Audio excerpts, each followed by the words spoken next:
ولا حدا أعطاهم شيء. لكن اللايفات التي متخصصة في تشويهك والتحريض عليك والكذب عليك والتحريض عليك والكذب والدجل عليك والهجوم عليك، كانت كلما المتحدث كلما كانت النائحة المستأجرة تبدع في النيل من أسعد الشرعي، كلما كانت الأسود تنهال. كانت الأسود تنهال إذا هوجم أسعد الشرعي فقط. هذه ضعوها هناك على جنب وثبتوها، ضعوها بين قوسين. الأسود لم على مدى شهرين لم تكن تظهر إلا إذا تم الهجوم على أسعد الشرعي.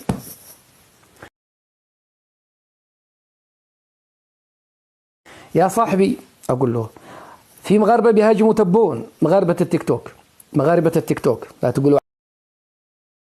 عاد عممنا. هؤلاء الذين يهاجمونني هل يهاجمون تبون معي؟ هل يهاجمون إبراهيم غالي معي؟ هل يتكلمون عن القضايا الوطنية؟ هل يتكلمون عن أي شيء؟ قال لا، متفرغين لك كل شيء، ينتظرونك متى تغلط، ينتظرون رمشة العين، ينتظرون حركتك، ابتسامتك، كل شيء تصرف لتشويه أسعد الشرعي. طيب من أنت يا أسعد الشرعي؟ من أنت؟ ليش مكبر حالك؟ أنتوا شفتوا حجم الهجمة، شفتوا حجم الهجمة شرسة، كانت شرسة، أثرت على ناس كثر. في ناس جابوني، في ناس باعوني، في ناس تخلوا عني من تحت تأثير الهجمة وتحت تأثير ناس من المقربين. كنت أراه يهرب يقول لي ناس يا أخي ما أقدر أظهر معكم، أنا محرج من فلان. جبنوا، في ناس جبناء تأثروا بهذه الحملة. طيب ليش؟ أولا ماذا كانت أهداف الحملة؟ أهداف الحملة معروفة، سأقول لكم الآن أهداف الحملة وثم أقول لكم من هم الذين كانوا داعمين لهذه الحملة. خليكم من النوائح المستأجرة والنقافات اللي كنتوا تشوفوها يومي، هؤلاء ليسوا موضوعي الآن حتى نفهم. أنتم ستذكروا فلان علان، لا والله إنهم مساكين يعني متسولين. ابحثوا عن أسد، عن ما وطنية ولا بطيخ ولا هم يحزنون. خلاص هذا الأمور سننسفها الآن بعد شوية. قال يعني ما الهدف؟ الهدف هو كان معلن: تدمير منصة أسعد الشرعي. تدمير منصة أسعد الشرعي يعني اغتيال أسعد الشرعي تكتوكيا، ألا يبقى له وجود. نهدد كل من يدخل عنده، كل من يدخل عنده نصفه بالخائن وبالمنبطح وبالمذلول وبالتافه وفعلا ناس خافوا وناس جبنوا. أنا أقول لكم هناك من بقي ابن ناس ومحترم وقراره في رأسه ولم يخضع للوصاية، وصاية النقافات عليه أنه لا تذهب واذهب وتعال، وبقيوا مع أسعد الشرعي صامدين. وفي ناس لو أذكر لكم الأسماء ستنصدموا ممن خافوا. والله أن أحدهم رآني في السوق هذا اللي عند فندق رونالدو هنا، وقال للشخص اللي اسمه قال له سعد أنا آسف ما أقدر أجي أشوفه لأنه علينا ضغوطات وكذا. إذن الهدف الأول هو اغتيال المنصة وأن يوقفوا هذه المنصة. المنصات كلها تيك توك واليوتيوب، خصوصا التيك توك، هم أرادوا التيك توك بشكل كامل بحجة أنه سعد الشرعي يعني براني، وهو كان رأس المدفع في النيل من التبونيون، وهو الذي حلل النفسية التبونية، وهو الذي أصاب النظام التبوني في مقتل. وقالوا بعضهم هكذا من شذاذ الآفاق، وطبعا ليس هدفهم لا وطني ولا شيء. لو كان هدفهم وطني انتش خسران.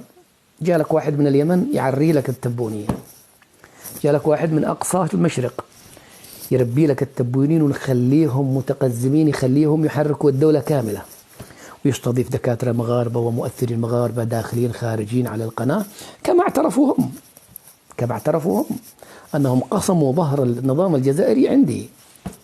إذا لو كنت وطنيا أنت وأنت محبا للمغرب، لماذا تكره هذه المنصة؟ لماذا تكرهها؟ لماذا تريد إغلاقها؟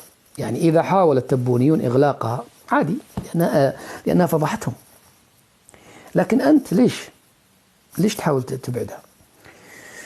لأنهم قالوا إيش؟ قالوا يعني بعضهم أنا طردته بعضهم أنا تخليت عنه، قلت لهم شيء لئيم، بعضهم لئام، بعضهم لئام لؤم من بيتهم،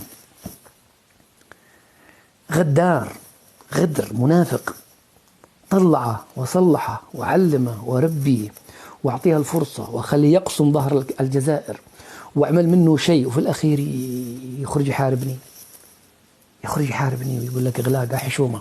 حشومة يا جماعة لازم من منصة مغربية. عادي يا أخي اعملوا منصاتكم. أصلا أنا شاهد مشرقي، لذلك يتألم مني التبونيون، والمفروض أنتم تفرحوا. لماذا هذا الإبداع في صناعة الأعداء؟ والله يا أخواني المغاربة، لولا أنني أعشق هذا البلد وأحب هذا البلد وأعلم عن مغاربة الواقع أنهم ليس لهم علاقة بمغاربة المواقع، لكنت قد كرهت هذا البلد من هؤلاء اللئام. لكنني أعلم أنهم لا يمثلون إلا أنفسهم، وأنهم مجرد متكتكين كانوا يريدون أن ينهوني.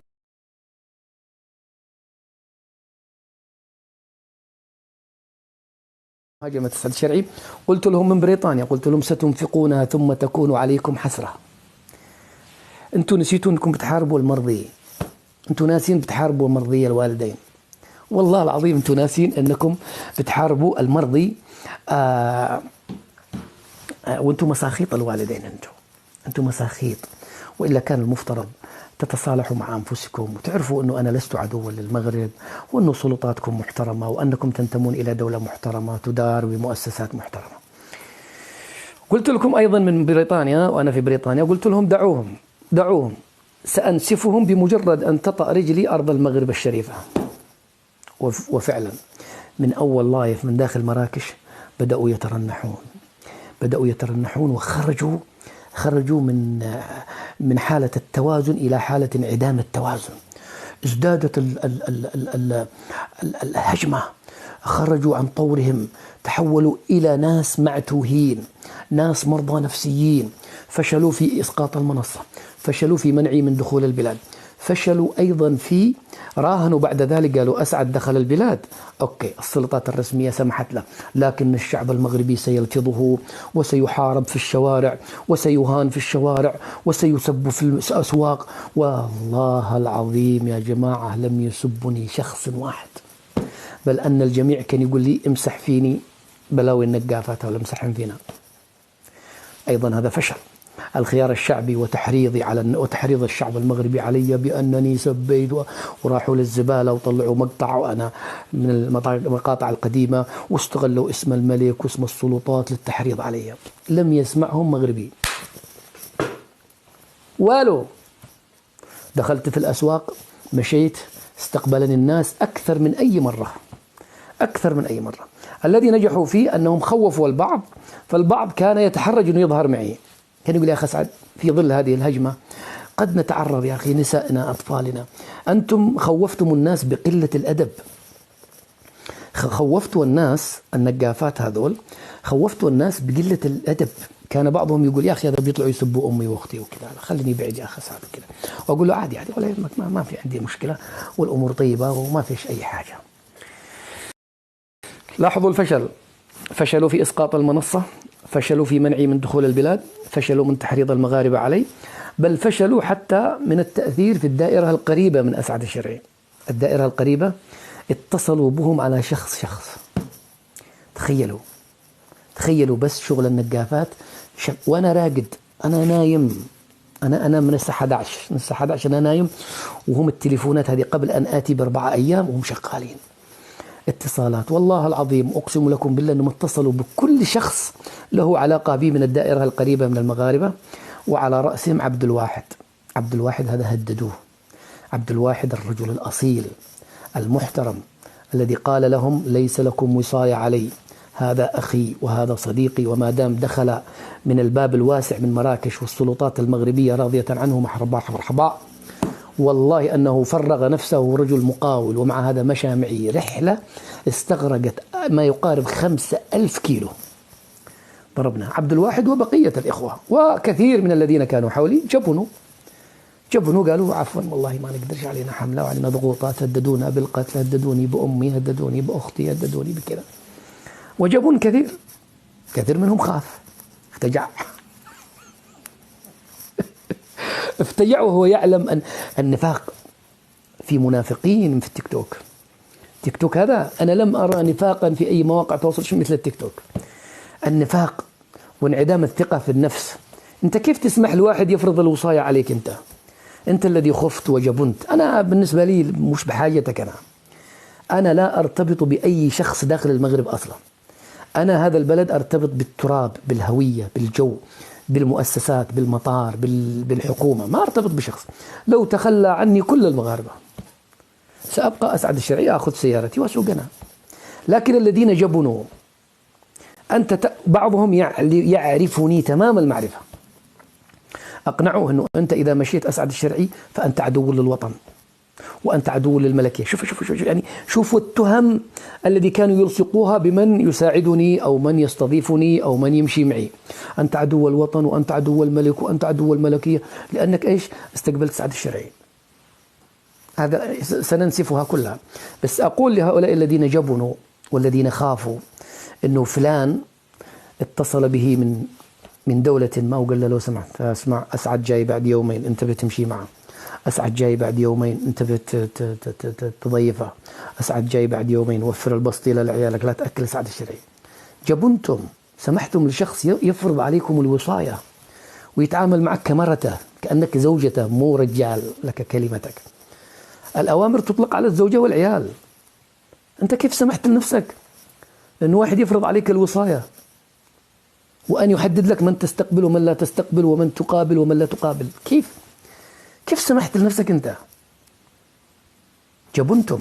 أيضا أحيي الآخرين الذين قالوا لي كردة فعل لمن يحرضون، بعضهم حرضوه، قال حرضوني نكاية فيهم، أقسم بالله أسعد أنك ضيفي.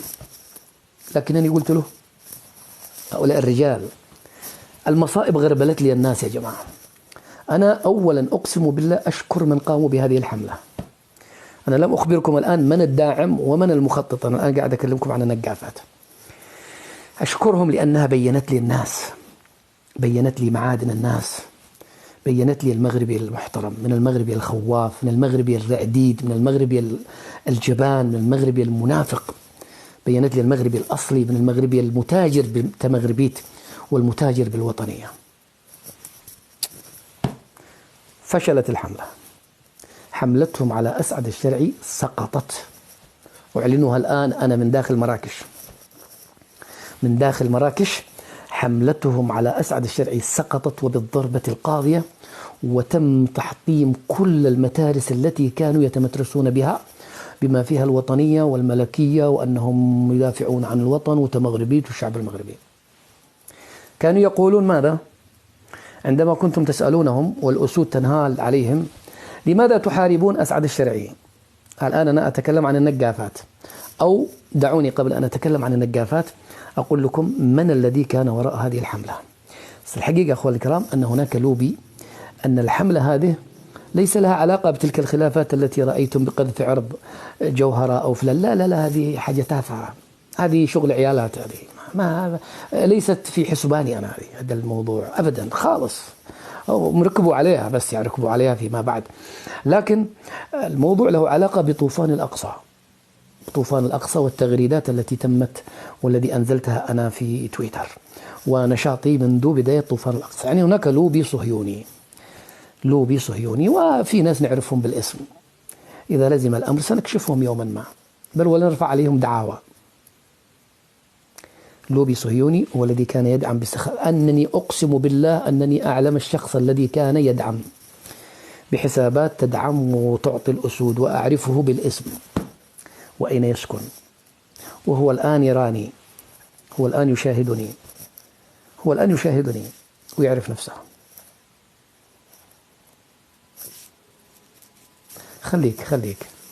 خليك. هم ماذا كانوا يبررون لكم؟ الآن أسعد الشرعي أين أتكلم الآن؟ أنا أتكلم الآن من داخل المغرب ومن داخل مراكش. عندما كان يسأل تجار المقدسات هؤلاء ووطنية التيك توك، أنا اكتشفت أن وطنهم التيك توك. عندما كانوا يقولوا الوطنية هو قصده الوطن التيك توكي، عندما كان يقول المقدسات هو قصده الأسد المقدس مو أسد الأطلس. والله العظيم في العقل الباطن الوطن التكتوكي، الوطنية التكتوكية، المقدسات التكتوكية، كانوا يقولون عشان يخدعوا المغاربة البسطاء مساكين باستخدام المقدسات. كما قلنا لكم، أسعد سب، أسعد قال، أسعد فعل، أسعد يريد، أسعد يمزق، أسعد مخابرات مع الجزائر، مع قطر، مع تركيا، مع هذا الكلام كله قالوه. أين هم اليوم؟ أين هم اليوم؟ الآن أنا أسأل هؤلاء، عندما كانوا يسألون لماذا تهاجمون أسعد الشرعي، كانوا يقولون دفاعا عن الوطن. ركزوا عليها.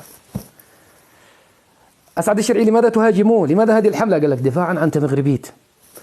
مالك يا أخي على أسعد الشرعي؟ أنا أدافع عن الشعب المغربي ضد أسعد الشرعي. ليش يا جماعة؟ من هو أسعد الشرعي؟ هذا عدو. أسعد الشرعي عدو المغرب وعدو المغاربة وعدو الملكية وعدو كل شيء. الآن يا مغاربة، يا من ترون الآن، وأنا أريد أن أنهيهم في هذه الدقائق، أنهيهم تماما، أولئك النقافات النوائح المستأجرة من أصحاب وطنية التيك توك، والذين تاجروا بالوطنية وبالتمغربية وبالملكية وبكل مقدس من أجل كسب مادي، من أجل بعض الآن وفي هذه الدقيقتين سأنسفكم. عندما كنتم تصورونني أنكم بهجومكم علي دفاعا عن الوطن، أنتم كاذبون. أنت كنت تهاجمني كي تكسب، ما للوطن دخل. عندما كنت تهاجمني وتقول للناس أنه غيرة على الملكية، أنت كذاب، أنت هدفك الحمرة والبعرة والأسود. عندما كنت تهاجمني على أنني عدو للمغاربة، أنت كذاب، لأنه كان هدفك الهدايا. ليش؟ لأنه ببساطة أسعد الشرعي الآن داخل البلاد.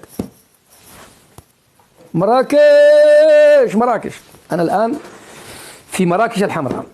الآن سؤالي لكم، وسأنسفكم الآن بالقاضية، وإذا كان أحد منكم عنده حياء سيختفي من التيك توك، وإذا كان عندكم أحد أهله ربوه في البيت على الرجولة وعلى الشهامة سيطلع في لايف غدا ويعتذر لأسعد الشرعي.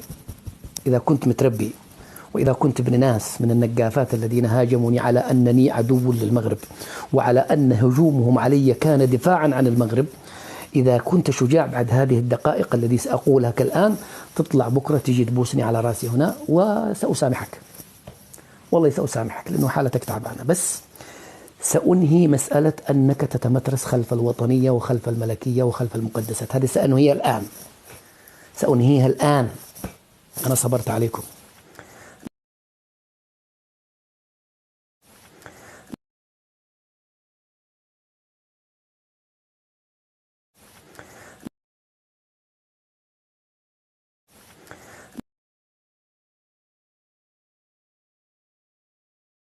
دخلوا في عمل عزرائيل ملك الموت، دخلوا في شؤونه. ما كان عندي رقم تليفونه أقول له يا أخي أجل موت الوالدة، يا أخي شهرين يومين ثلاثة إلى أن تأتي. حتى موت أمي أدخلوا في الموضوع. مورست علي حملة جبانة، حملة حقيرة لم ينخرط فيها إلا قليل الأصل، قليل التربية، قليل الدين، قليل الخلق، عديمي الضمير، وأنا ساكت. الآن أنسفهم.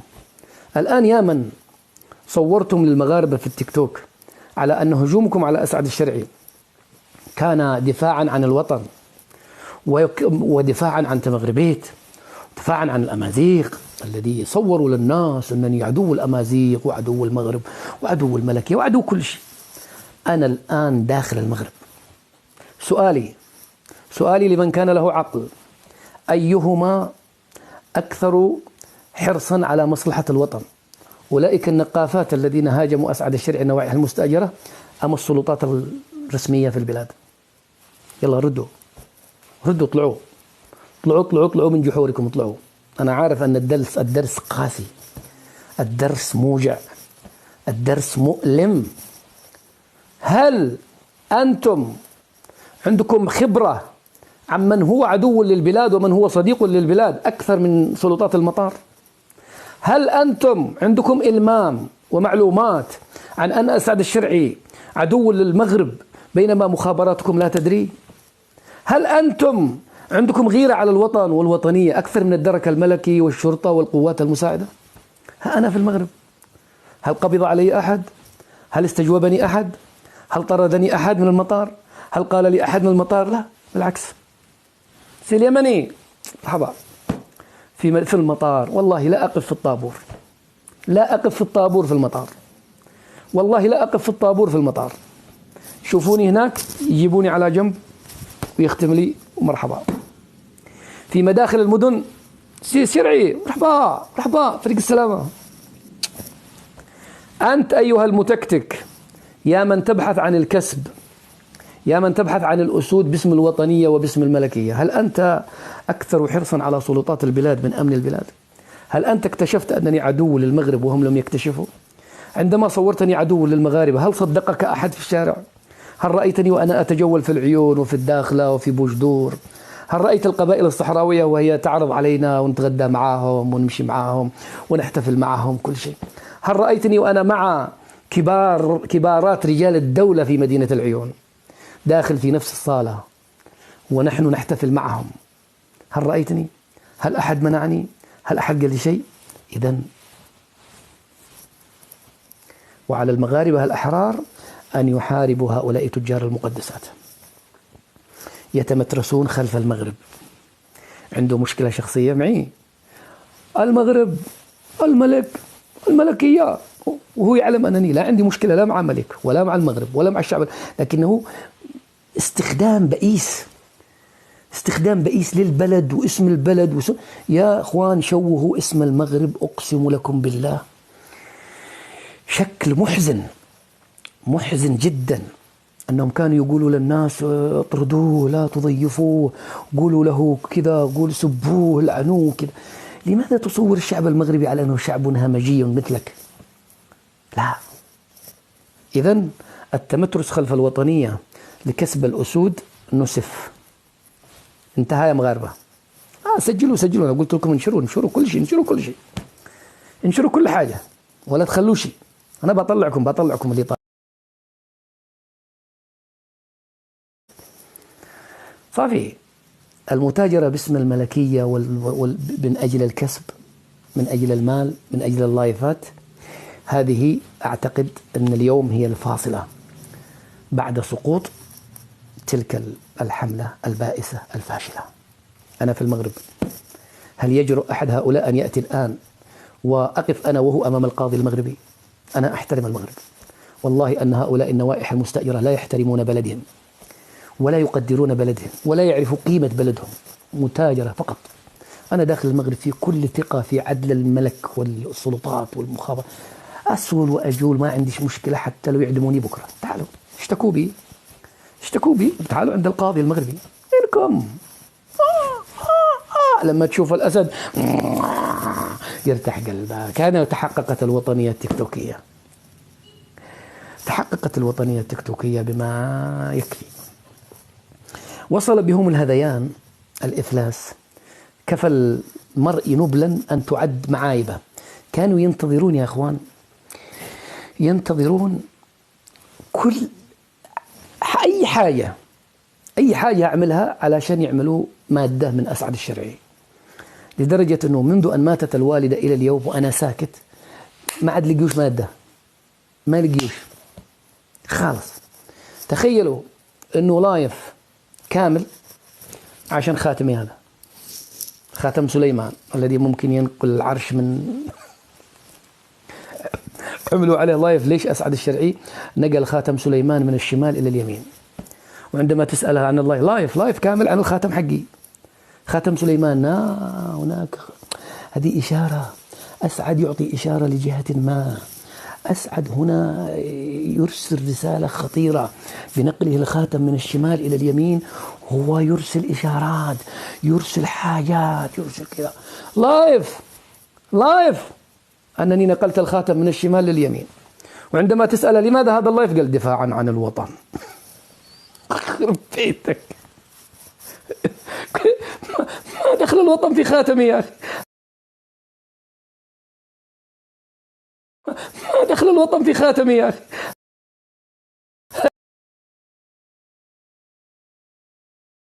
أسعد الشرعي مص إصبعه، لا احترم النسوان ولا احترم. يا وحي مالك يا حبيب؟ قال دفاعا عن أنت مغربيت، دفاعا عن الأمازيغ. سعد الشرعي مص إصبعه، سعد الشرعي مص إصبعه. إذا يا مغربيت، ما مغربيت يا مقدسات يا مغربيت.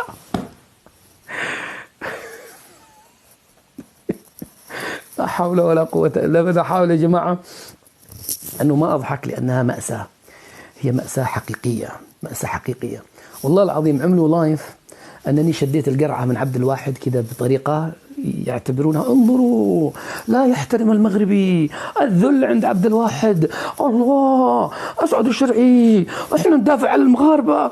أسعد الشرعي أخذ القرعة من يد عبد الواحد بطريقة الشعب المغربي، بينما هم يسبون عبد الواحد من الصباح للمساء وينتقصوه ويعتبروا خائن للوطن وكل شيء. وأنا شديت منه القرعة كما يقولون هم، شدها بقوة. إذا هو كذا. أي خرابيط عندكم يا جماعة، أفلسوا جننكم والله، رونتوها على رؤوسكم انتو. أنا قلت لكم انتو بتحاربوا المرضي، انتو بتحاربوا واحد نيشان، بتحاربوا واحد واضح، بتحاربوا واحد صافي نقي، ما فيش معي، لذلك ستتعبون. أنا ماشي طوالي لذلك ستتعبون فيني. لاحظوا أنكم كيف من هنا من هنا من هنا كيف تنبحون والقافلة تسير. سعد الشرعي يسير.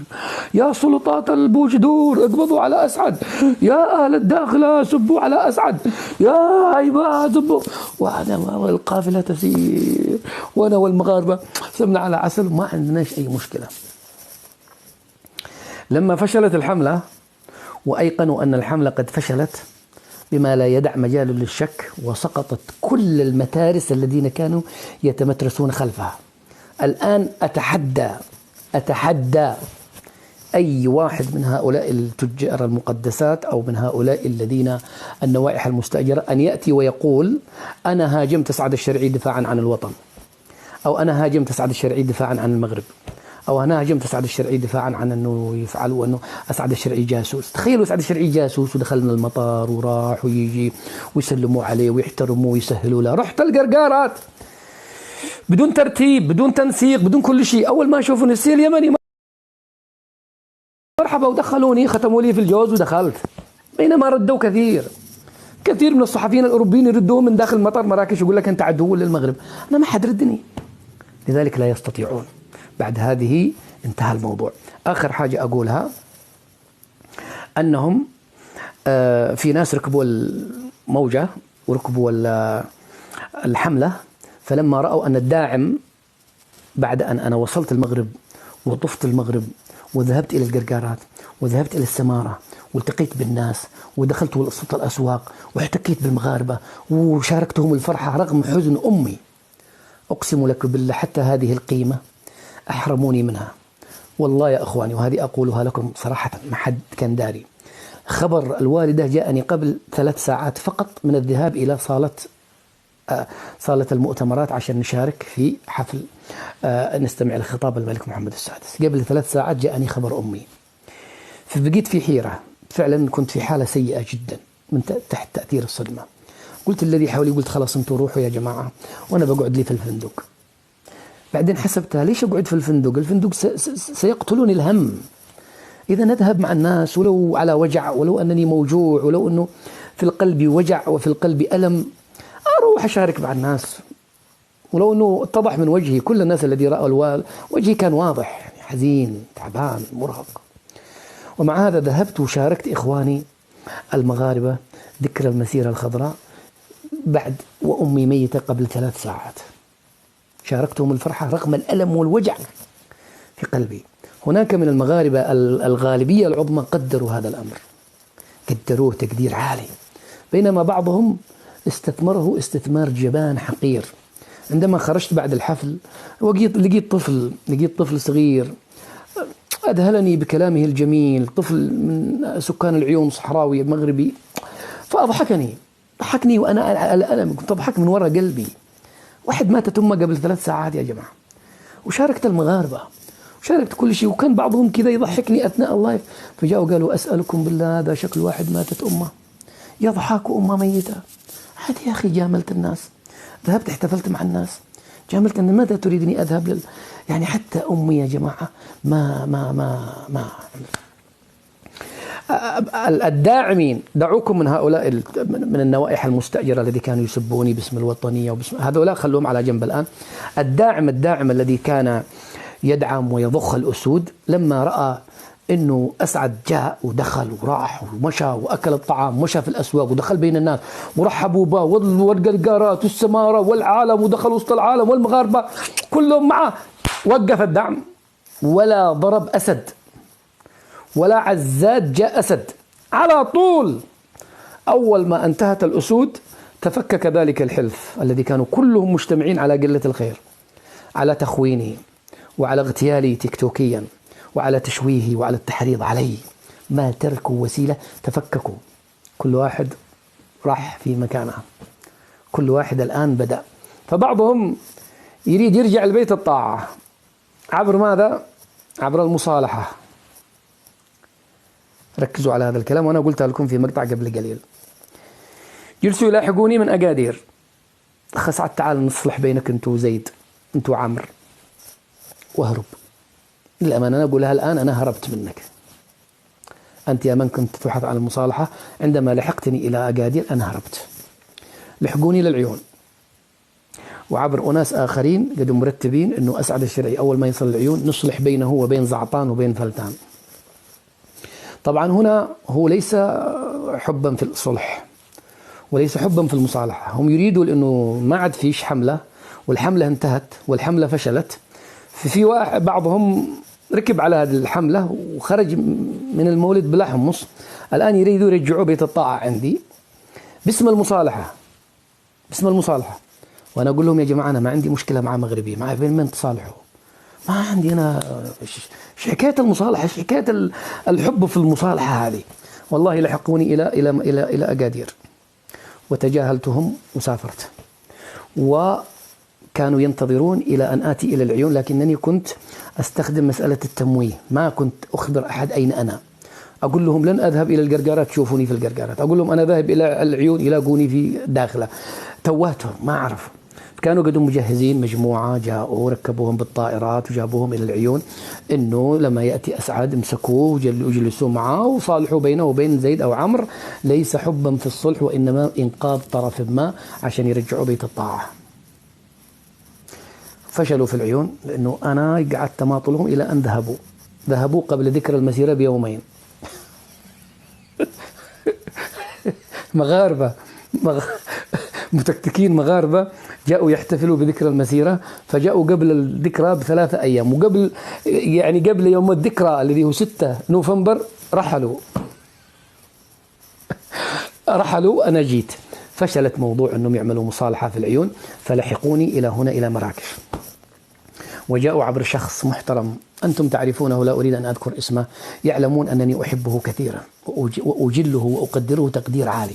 فجاءوا عن طريقه، لم يظهروا لي تلك الأسماء التي كانت في أقادير ولا في العيون، لأنهم يعلمون أنني سأعلم أنهم هؤلاء من اللاهثين حول المصالحة، أنه يريدوا مصالحة وليس حبا في المصالحة، لأنني سأكشف لكم الآن ليس غرضهم ليس لله، وليس حبا في الصلح، وليس حبا في المصالحة أبدا أبدا.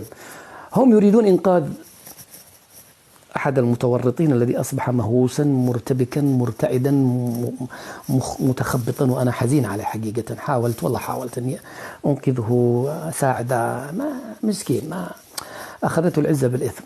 وهذا الإنسان عندما يركب رأسه ويأخذ العزة بالإثم وما يسمع النصيحة ممن يحبونه، يتورط، يصاب بلوثات نفسية، يصاب بانفصام في الشخصية.